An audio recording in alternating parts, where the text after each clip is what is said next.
Hello everyone, কেমন আছেন সবাই? তো নতুন আরেকটি সরকারি চাকরির নিয়োগ বিজ্ঞপ্তিতে আপনাদের স্বাগতম। তো বর্তমানে কিন্তু এই নতুন আরেকটি নিয়োগ বিজ্ঞপ্তি প্রকাশ করা হয়েছে। পল্লী বিদ্যুৎ বোর্ডে কিন্তু নতুন এই নিয়োগ বিজ্ঞপ্তি প্রকাশ করা হয়েছে।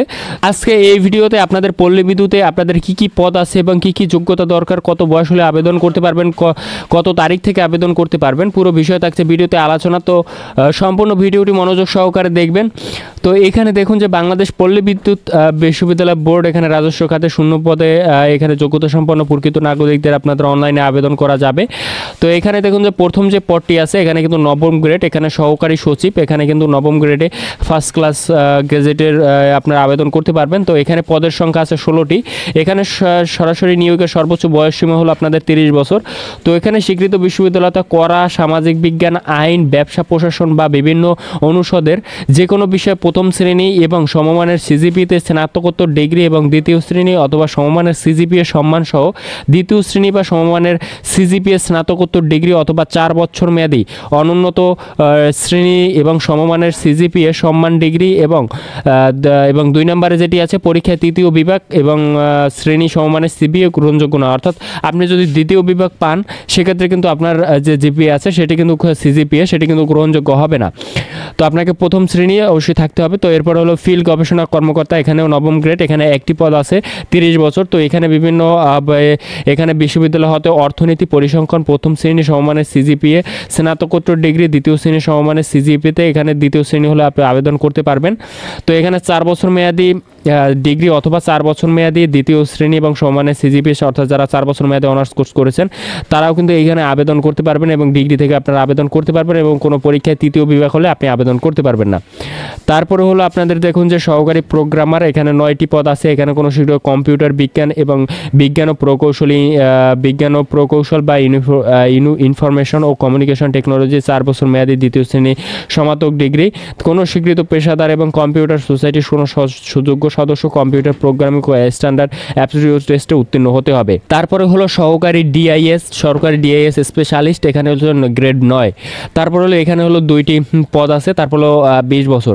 তো স্বীকৃত বিশ্ববিদ্যালয় হয়তো জিওগ্রাফিক্যাল এবং ইনফরমেশন এবং সিস্টেমেটিক, নগর অঞ্চলায়ন এবং নগর গ্রাম পরিকল্পনা, ইলেকট্রিক্যাল ইঞ্জিনিয়ারিং এবং পানি সম্পদ ইঞ্জিনিয়ারিং এবং বিভিন্ন কম্পিউটার প্রকৌশলী স্নাতক ডিগ্রি এবং থাকতে হবে।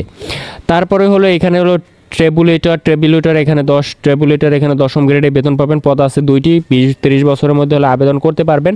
স্বীকৃত বিশ্ববিদ্যালয়তে অনুন্নত পরিসংখ্যান এবং দ্বিতীয় শ্রেণী সমমানের সিজিপি এবং স্নাতকোত্তর ডিগ্রি 4 বছর মেয়াদী দ্বিতীয় শ্রেণী বা সমমানের। অর্থাৎ এখানে প্রত্যেকটি পদে আপনার কিন্তু দ্বিতীয় শ্রেণী হলে আপনি সর্বনিম্ন হলো দ্বিতীয় শ্রেণী হলে আপনি আবেদন করতে পারবেন, তৃতীয় শ্রেণী হলে কিন্তু আপনি আবেদন করতে পারবেন না। তো এটি মাথায় রাখবেন, যাদের সিজিপিএতে সমস্যা আছে, তৃতীয় শ্রেণী আছে, তারা কিন্তু এইসব পদে আবেদন করতে পারবেন না। তো তাদের জন্য নিচে অনেকগুলো পদ আছে। দেখুন যে এখানে কিন্তু পরিদর্শন, তো এখানে একটি পদ আছে। এখানে কিন্তু আপনাদের ইনস্টিটিউট হতে ওয়ার্কিং এবং প্রযুক্তিবিদ ডিপ্লোমা করতে হবে। তারপরে কোনো স্বীকৃত পদার্থবিদ্যা, রসায়নবিদ্যা এবং উদ্ভিদবিদ্যা বিষয়ে স্নাতক সহ 2 বছরের অভিজ্ঞতা আপনাকে থাকতে হবে। হিসাব রক্ষক, এখানে কিন্তু 12তম গ্রেডে বেতন দেওয়া হবে। এটি কিন্তু গ্রেড 12, উপরেগুলো 10 ছিল। তারপরে হলো 10টি পদ আছে, এখানে 30 বছর। তারপরে এখানে কিন্তু আপনার হলো বিভিন্ন বাণিজ্য অনুষদ হতে দ্বিতীয় শ্রেণী সমমানের স্নাতকোত্তর ডিগ্রি এবং 4 বছর মেয়াদী দ্বিতীয় শ্রেণীর সমাপ্ত ডিগ্রি থাকতে হবে। তারপর হলো আপনাকে হলো সহকারী হিসাব রক্ষক, এখানে 13টি পদ আছে। এখানে 13তম গ্রেডে বেতন দেওয়া হবে।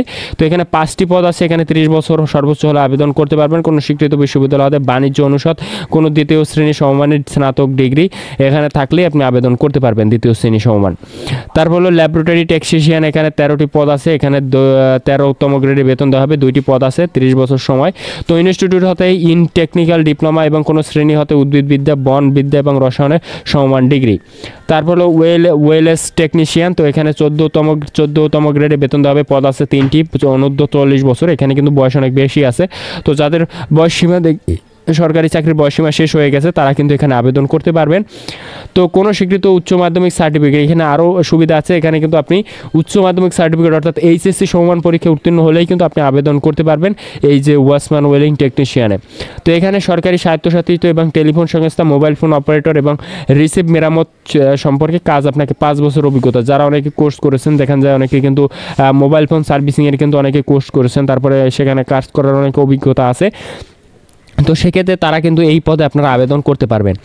তারপরে যে পদটি আছে নিচে দেখুন যে উচ্চমান সহকারী, এখানে 14তম গ্রেড, এখানে অনূর্ধ্ব 30 বছর হলে আবেদন করতে পারবেন এবং কোনো স্বীকৃত বোর্ড হতে দ্বিতীয় শ্রেণী সমমানে অর্থাৎ সর্বনিম্ন দ্বিতীয় শ্রেণীর ডিগ্রি হলে আবেদন করতে পারবেন। তারপর হলো ক্যাশিয়ার কিন্তু 14তম গ্রেড, এখানে কিন্তু আপনাদের অনূর্ধ্ব 30 বছর কোনো স্বীকৃত বিশ্ববিদ্যালয় হতে দ্বিতীয় শ্রেণী সমমানে সিজিপি এবং স্নাতক ডিগ্রি হলে আবেদন করতে পারবেন এবং সরকার মোতাবেক যদি জামানত প্রদান করা হইবে। তারপর হলো ড্রাফটসম্যান, তারপরে গ্রেড 4, এখানে কিন্তু আপনাদের গ্রেড 15, তো এখানে 4টি পদ আছে, অনূর্ধ্ব 30 বছর হলে আবেদন করতে পারবেন। কোনো স্বীকৃত ইনস্টিটিউট হতে উচ্চ মাধ্যমিক সার্টিফিকেট অর্থাৎ এইচএসসি ভোকেশনাল পাস করলেও আপনি কিন্তু আবেদন করতে পারবেন এবং অটো সিআইডি অনুরূপ নকশা প্রস্তাবনা, অর্থাৎ এখানে কিন্তু আপনাকে বাস্তব অভিজ্ঞতা থাকতে হবে যে ড্রাফটম্যানের যে কাজ আছে সেই, তো অটো সিআইডি। তো এখানে হলো কম্পিউটার মুদ্রাকি কম্পিউটার অপারেটর, এখানে 16টি পদ আছে, তো এখানে 16তম গ্রেডে বেতন দেওয়া হবে, 60টি পদ আছে। অনূর্ধ্ব 30 বছর হলে কোনো স্বীকৃত অনুন্নত দ্বিতীয় শ্রেণী সমমানের সিজিপি উচ্চমানের সার্টিফিকেট হলে আপনি আবেদন করতে পারবেন। তো এখানে 16তম গ্রেড, কিন্তু এখানে আপনাদের সমমানের জিপি হলো উচ্চ মাধ্যমিক অর্থাৎ এইচএসসি পাস করলে আবেদন করতে পারবেন, কিন্তু এখানে হলো আপনার শর্ত হলো এখানে আপনার কম্পিউটার দক্ষতা থাকতে হবে, এখানে প্রতি মিনিটে 20 এবং শব্দ 20 থাকতে হবে।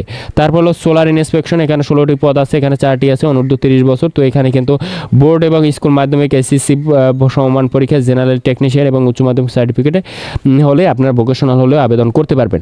তো এই ছিল আপনাদের পুরো বিষয়। আপনারা যারা আবেদন করতে চান, আপনারা যোগ্য প্রার্থীরা আপনাদের নিজ নিজ যোগ্যতা অনুসারে আপনারা আবেদন করবেন। তো এখানে কিন্তু অনেকগুলো ভালো ভালো পদ আছে, কিন্তু এখানে নবম ধরনের যারা বিসিএসে আপনারা পরীক্ষা দেওয়ার চিন্তা ভাবনা করছেন তারাও কিন্তু এখানে এইসব পদে কিন্তু আপনারা আবেদন করতে পারবেন। তো এরপরে হলো আপনাদের যে আবেদনের যে বিষয় বলে এখানে কিন্তু শর্তাবলী অনেক দেওয়া আছে, আপনারা একটু দেখে নেবেন। এখানে আমি আপনাদের পড়ার সুযোগ দিচ্ছি, এখান থেকে আপনারা পজ করে দেখে নেবেন। তারপরে হলো এখানে অনলাইনে আবেদনের যে আপনাদের যেটি তারিখ আপনাদের দেখাবো যে 12/1/2024 10 ঘটিকা থেকে আপনারা আবেদন শুরু করতে পারবেন এবং আপনাদের হলো অনলাইনে জমাদান চলবে 11/12 অর্থাৎ 1 মাস ধরে কিন্তু আপনাদের আবেদন সময়সীমা চলবে। নিচে কিন্তু আবেদনের নিয়মাবলী দেওয়া আছে। তো কেউ যদি এমার্জেন্সি আবেদন না করতে পারেন সেক্ষেত্রে আমার সাথে হোয়াটসঅ্যাপে যোগাযোগ করতে পারেন, আমি আপনাদের ডকুমেন্টস দিয়ে এবং আবেদন ফি সহ আমার সাথে যোগাযোগ করলে আমি আবেদন করে দিব।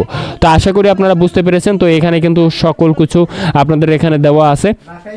তো আরেকটি আপনাদের যদি দেখাবো সেটি হলো আপনাদের বয়সের একটা বিবেচনা থাকে। এখানে দেখুন যে 18 বছরের কম বয়সী প্রার্থীদের আবেদন করার কোনো প্রয়োজন নেই। তো এখানে কিন্তু যারা হলো বয়সের ক্ষেত্রে কোনো প্রকার এফিডেভিট মুক্তিযোদ্ধা কোটাদের ক্ষেত্রে আপনারা কিন্তু 32 বছর পাবেন। তো এটি কিন্তু বলা আছে, তো এটি বুঝবেন।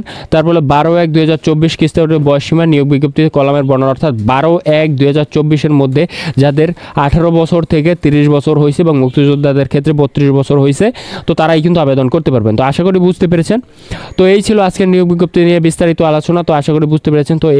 তো আমি আমার চ্যানেলে আপনাদের হলো নতুন যেসব নিয়োগ বিজ্ঞপ্তি প্রকাশ করা হয়, নিয়োগ বিজ্ঞপ্তি প্রকাশ এবং আবেদন অ্যাপ্লাই এবং প্রস্তুতি নিয়ে ভিডিও করে থাকি। তো যারা আছেন আমাদের ইউটিউব চ্যানেল এবং ফেসবুক পেজটাকে ফলো করবেন। তো অবশ্যই আশা করি আপনাদের নিয়মিত আপডেট আপনারা পেয়ে যাবেন। তো ভালো থাকবেন, আবার দেখা হচ্ছে নতুন কোনো নিয়োগ বিজ্ঞপ্তি নিয়ে।